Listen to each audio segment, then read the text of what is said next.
lantunan puji dan syukur kita persembahkan kehadirat Allah Subhanahu wa Ta'ala atas nikmat Idul Fitri yang diberikan kepada kita di tengah negeri yang sedang wabah.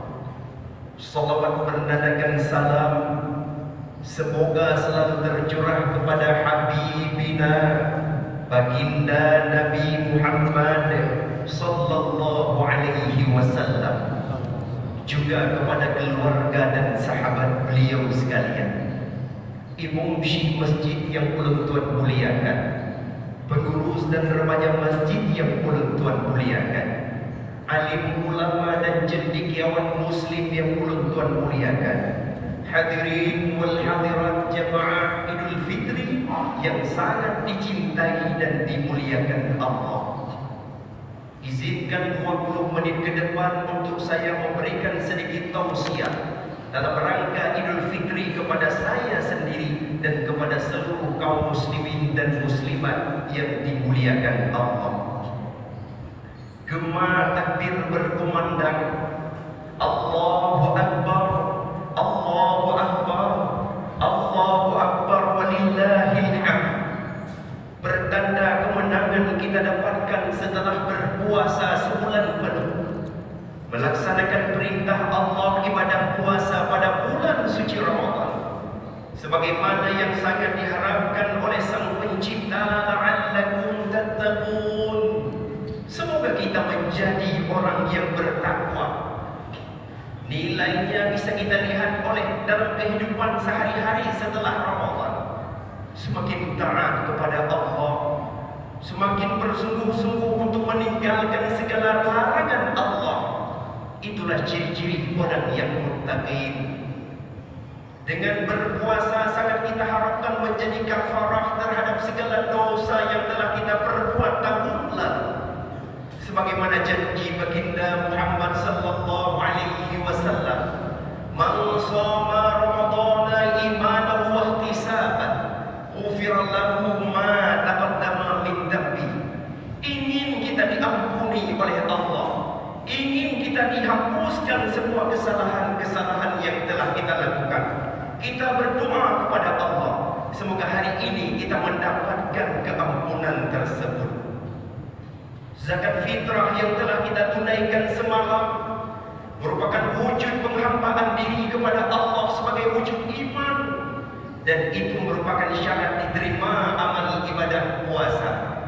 Rasul mengatakan, "Inna syahra ramadhana mu'allaqun bainas samai wal ard, la yurfa illa bizakatil fitri." Puasa bulan Ramadan tergantung-gantung di antara langit dan bumi, tidak diterima kecuali dengan menunaikan zakat fitrah. Zakat fitrah juga bisa menjadi penutup penyempurna puasa kita yang kurang sempurna.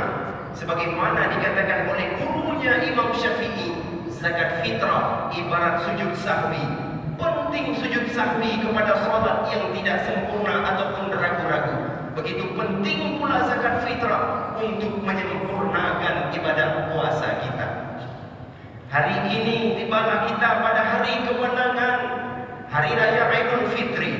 Semoga pada hari ini ketika Allah tadi suruh mengirimkan malaikat dan mengatakan kepada malaikat, "Hai malaikat, turunlah kamu ke bumi, catat kepada mereka yang melaksanakan sholat Idul Fitri di lapangan, di masjid, di surau-surau, catat bahwa aku ampuni kepada mereka yang telah berpuasa pada bulan Ramadan, kemudian hari ini sembah sujud mengumandangkan takbir, aku ampuni mereka." Hari ini pula ada yang bersedih, yaitu bos iblis. Dia nangis terbirit-birit, Umairah Dikli, sehingga datang semua anak buahnya ke dia menghadap. "Kenapa bos Anda menangis?" Perlu kalian ketahui, umat Muhammad telah diampuni dosa pada pagi yang mulia ini. Kita tidak memiliki lagi sahabat, maka pada pagi ini kita kembali bergerilya, kembali mengasuh mereka agar ke jalan maksiat. Akhwat, kamu di mana? Siap bos. Buat pemuda-pemuda berzina pada hari ini. Zalambur, kamu di mana? Siap bos. Buat mereka hari ini tidak jujur di pasar. Wasnan, kamu di mana? Siap bos. Buat mereka mulai hari ini malas melaksanakan ibadah. Begitu juga semua syaitan-syaitan telah siap memasang strategi untuk meruntuhkan iman kita kembali. Tapi sampai yang menjadikan mayang Idul Fitri karena ini ngebosjin ayat ini. Oleh karenanya, kegiatan yang kita lakukan pada hari ini sangat mulia. Idul Fitri artinya kembali kepada fitrah, kembali kepada suci daripada dosa. Dan Idul Fitri juga menjadi iktibar, beginilah kita di akhirat. Di dunia saat Idul Fitri ada yang mobil mewah, ada yang dengan kendaraan biasa saja, ada yang jalan kaki, dan ada yang menggunakan kereta roda. Begitu pula di akhirat, amal ibadah kita menentukan untuk kita masuk ke dalam surga dengan kilat, dengan pesawat, dengan mobil, ataupun jalan kaki, atau dengan pelur, atau sama sekali kita tergelincir daripada inti siratal mustaqim untuk menuju kepada neraka Allah. Inilah iktibar di dunia. Baju di dunia, makanan di dunia, mobil di dunia, tidak lebih daripada 4 hari semuanya sudah sirna. Akan tetapi kebahagiaan yang hakiki akan kita dapatkan bila kita memiliki amal di hari raya kelak, yaitu hari kiamat. Kemudian hari raya yang kita lakukan pada hari ini bukan sebenarnya hari raya. Karena hari raya yang hakikat hari raya tentu 5. Pertama, hari di mana kita tidak berdosa kepada Allah. Yang kedua, hari di mana kita meninggal dalam keadaan husnul khatimah. Yang ketiga, hari di mana kita terlepas daripada azab kubur. Hari raya yang keempat, hari ketika aman berjalan di titi siratal mustaqim. Dan hari raya yang kelima, hari ketika Allah memberikan ridha kepada kita untuk masuk ke dalam syurga, untuk bertemu dengan Zat Rabbi. Itulah hari raya yang hakikat. Maka hari ini ulama menyembung dalam sebuah syair menuntun kita untuk berhari raya yang benar. Laisal 'id liman libasahul jadid, walakinnal 'id liman ta'atahul tazid. Laisal 'id liman tajammula wal arbu, walakinnal 'id liman ghufirat lahul dzunub. Hari raya bukan identik dengan pakaian baru, tetapi menambah ketaatan kepada Allah. Hari raya bukan identik dengan kendaraan baru, tapi mendapatkan keampunan dari Allah Subhanahu wa ta'ala. Apa yang harus kita lakukan untuk mendapat keampunan dari Allah? Itulah yang harus kita lakukan pada hari ini. 4 hal. Yang pertama adalah beribadah istiqamah kepada Allah dan berbakti kepada kedua orang tua. Allah menggambarkan dalam Quran surah An-Nisa ayat 36. Wa'budullah wa la tusyriku bihi syai'a wa bil walidaini ihsana. Ibadahlah kamu kepada Allah, jangan musyarikatkan Allah dengan sesuatu, dan kepada kedua orang tua berbaktilah kamu. Ulama sufi mengatakan, bi'asal kaum alladzi la ya'rifuna Allah illa fi Ramadan. Binasa orang-orang yang hanya ingat Allah, yang tidak mengenal Allah kecuali hanya pada bulan suci Ramadan. Bulan suci Ramadan sembahyangna, puasana, tadarusna, sedekahna. Apa yang bulan suci Ramadan tidak lagi mengenal Allah, ini binasa, sungguh binasa. Maka bila dalam bulan suci Ramadan belum terbentuk keimanan dan beribadah kepada Allah, perbaiki hati. Mungkin hati kita juga sakit, jamaah majelis ulama, jamaah majelis ta'lim. Dan bila kita sudah taat di bulan suci Ramadan, bertahankan. Sedih dengan anak muda di zaman teknologinya. Ketika pesantren harus meliburkan santrinya, ketika mahasiswa harus meliburkan, ketika kampus harus meliburkan mahasiswanya, generasi muda kita bergentayangan bukan menggemakan takbir semalam, tetapi semua sumpah ujung untuk mendengarkan musik, sumpah ujung untuk main game dan berbagai macam apapun ibadah lain. Padahal hari ini ataupun semalam saat matahari Ramadan terbenam, kita disunatkan untuk takbir, tahmid dan tasbih kepada Allah, bukan dengan marjon, bukan dengan game, bukan dengan kesibukan lain. Yang kedua, berbakti kepada kedua orang tua. Sejajar antara beribadah kepada Allah, Allah kaitkan dengan berbakti kepada kedua orang tua. Wajar sekali karena orang tua mengandung kita, orang tua mengasuh kita, ayah ibu berjuang mati-matian untuk memberi nafkah kepada kita. Orang lain mencaci kita, ayah dan ibu membanggakan kita. Orang lain menghukum kita, ayah dan ibu memuji kita. Tidak mudah ayah berjuang untuk kita. Dari tidak membawa sehelai benang pun, tanpa membawa satu identitas jabatan apapun kita lahir ke dunia. Ayah begitu pahit mencari nafkah, ibu begitu pahit menghidupkan kita, memberikan makanan, menyuapkan makanan, memandikan kita, menyapih kita hingga 2 tahun. Akan tetapi bila balasan yang kita lakukan adalah murka kepada ayah dan ibu, rasanya tidak mendapatkan keridhaan Allah. Ridallah fi ridal walidain wa suhtullah fi suhtil walidain. Kecintaan Allah pada keridhaan kedua orang tua dan kemurkaan Allah pada kemurkaan kedua orang tua. Al-Qamar, sahabat Nabi yang rajin ibadah, harus tertahan rohnya, tidak bisa dicabut hanya karena sedikit tersentuh hati ibunya. Walhasil Nabi Muhammad setelah meminta maaf kepada ibunya dan dimaafkan, roh Al-Qamah bisa dicabut. Nabi berdiri saat khutbah di depan mayat. Nabi katakan, "Man faddala zawjatahu ala ummihi fa alaihi la'natullah." Siapa saja yang lebih memuliakan istrinya dibanding dengan ibunya, maka dia mendapatkan laknat dari Allah dan tidak diterima amal ibadah yang wajib dan sunnah. Kita bisa melihat lahir dari ibu, banggakan oleh ibu, dibesarkan oleh ibu dan ayah kita. Janganlah melupakan mereka.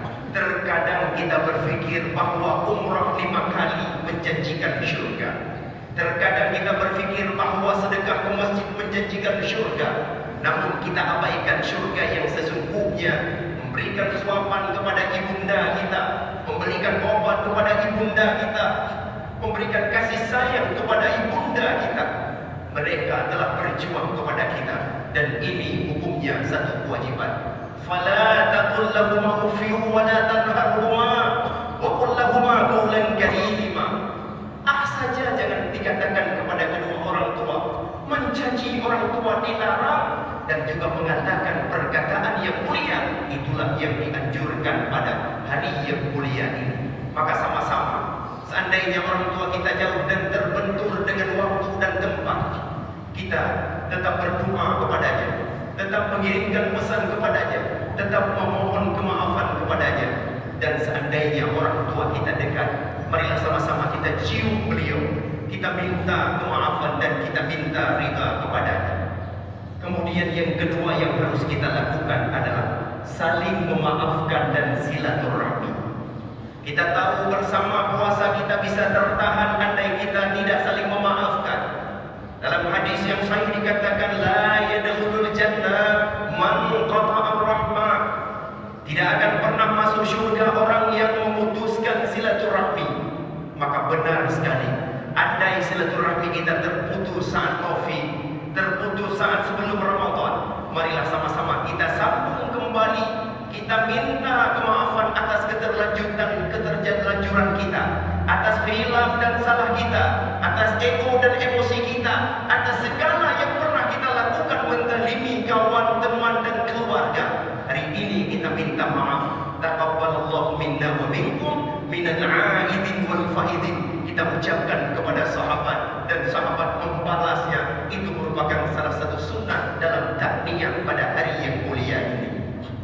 Adapun yang ketiga harus kita lakukan adalah memuliakan tetangga dan juga memuliakan tamu.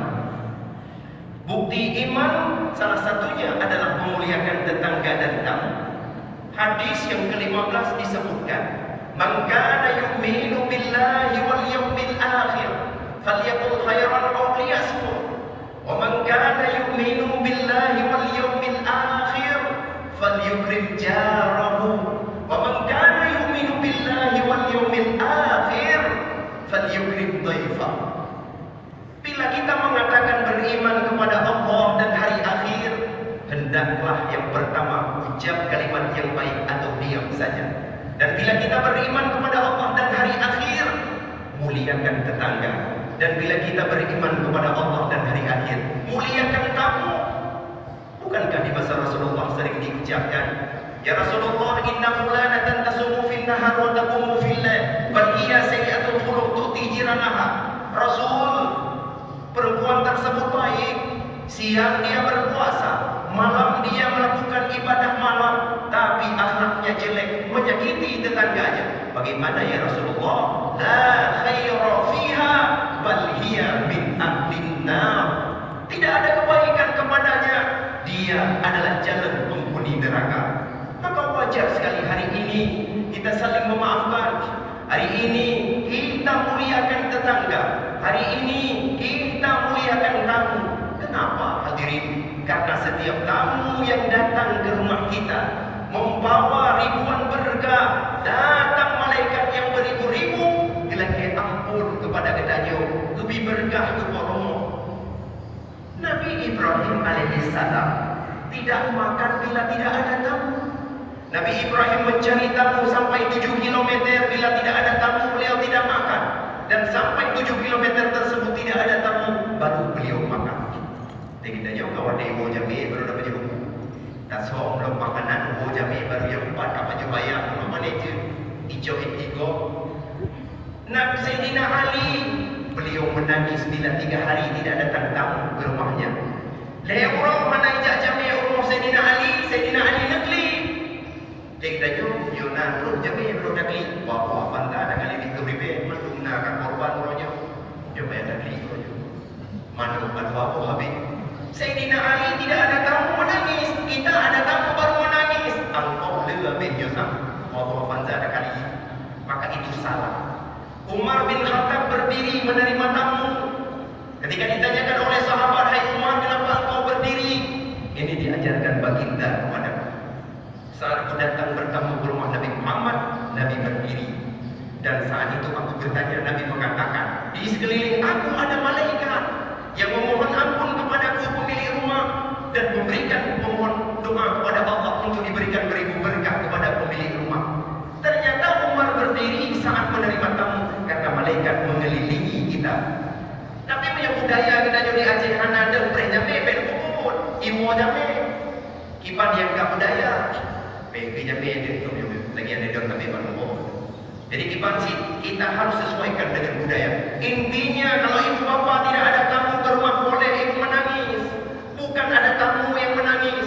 Ibu bapak uji kita jangan gedang buat pintu pertama. Haji Iwan masuklah kemari minum sedikit. Pak masuklah kemari minum sedikit.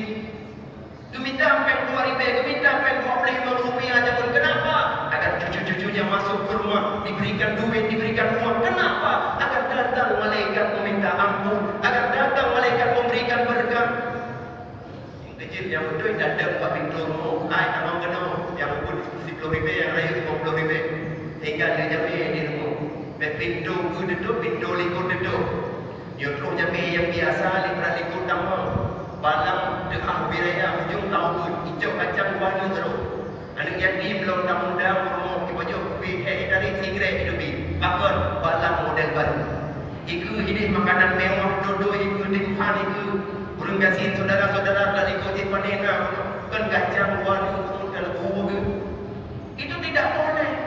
Terimalah tamu sesuai anjuran. Jangan bedakan apakah dia orang kampung atau orang kota, kaya atau miskin. Malaikat tetap datang, malaikat tetap memohon ampun kepada kita. Tapi nada apa jamin. Pertama beda aja pada kena sembahyang. Kedua, nak jawab dia kena baca buku, nak jawab bawai. Bismillah, kau kena baca buku baru kau nak jawab kena. Ibadah nak jawab bawai, nak kebangun, ada tak jawab dia boleh baca buku kau, boleh ibadah kau. Sehingga itu merupakan adab-adab dalam bertamu. Maka muliakanlah tamu, karena fakir yang adalah ciri orang beriman.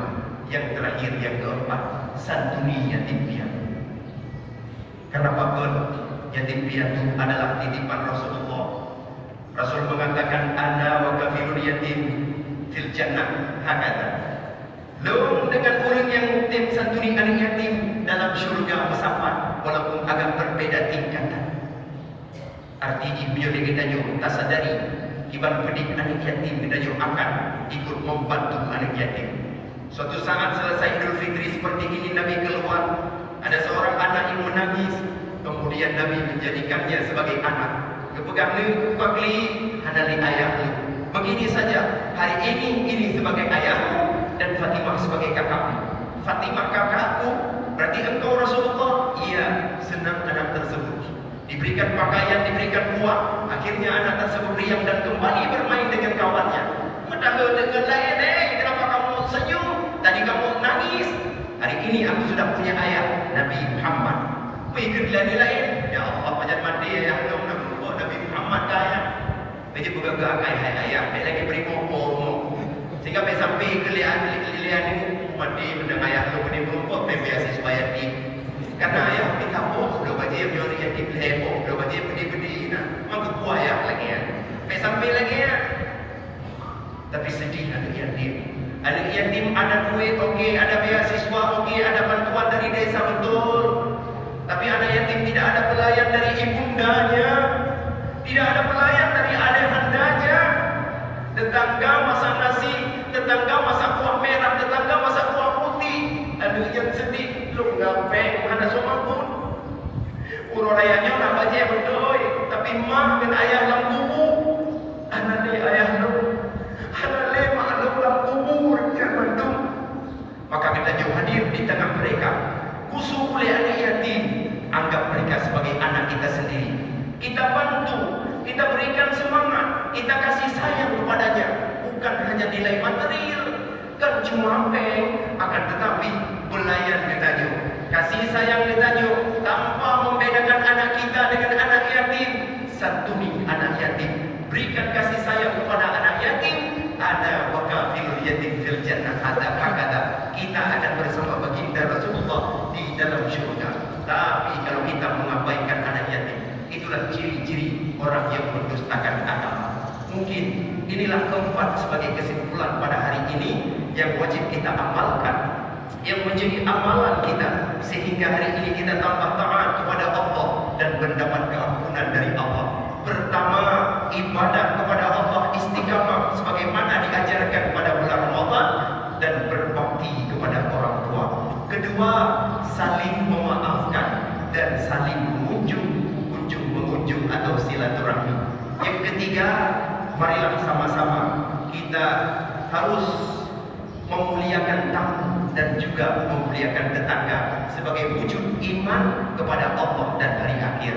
Yang keempat, santuni yatim piatu, insyaallah berkah hidup dan masuk ke dalam syurga bersama dengan baginda Muhammad sallallahu alaihi wasallam.